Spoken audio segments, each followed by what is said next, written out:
уверены, каждый, кто учился в школе, по силам сдать ЕГЭ. Все задания составлены на основе школьной программы, поэтому каждый из вас может успешно сдать экзамен. 1 на 1 со своими знаниями оказались участники ЕГЭ в 5-й Назрановской школе. Рахим Азиев сдает физику. Задания в пробных вариантах были довольно сложными, признается он. Надеется, что сегодня ему повезет. Готовился с января месяца, посещал репетиторов по профильной математике и физике. Но считаю, что пока что не готов к экзамену. Думаю, лишь на тройку. Сегодня по всей стране сдают еще и литературу. В 5-й Назрановской школе на сдачу этого предмета зарегистрировалось 72 выпускника. У нас правила немножко изменились в этом году.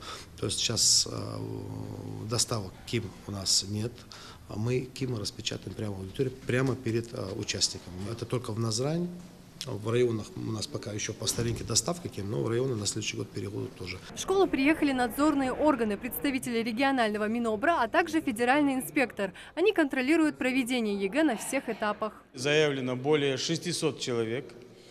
Министерство образования со своей стороны и организаторы, и директора школы, и руководители пункта создали максимально комфортные условия для сдачи нашими ребятами выпускных экзаменов. В Министерстве образования республики уже созданы конфликтные комиссии, апелляционные комиссии, которые в ходе экзаменационной кампании будут заниматься, по сути, защитой прав наших выпускников, которые, например, кто-то посчитал, что у него мало баллов засчитали. Вместе с Министерством образования и науки Республики Ингушетия, Рособорнадзором, нашими коллегами из других субъектов федерации, которые также прибыли в республику, у нас получается проведение объективного экзамена.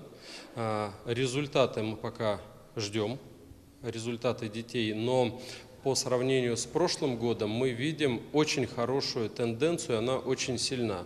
Тенденция максимального проведения экзамена по-честному. Минимальное количество у нас детей, которые продолжают приходить с мобильными телефонами, минимальное. Во многих пунктах по итогам проведения экзамена нет ни одного замечания. По данным Минобра, подавляющее большинство выпускников Ингушетии успешно справляются с заданиями ЕГЭ. И это заслуга родителей, которые ответственно подошли к образованию своих детей.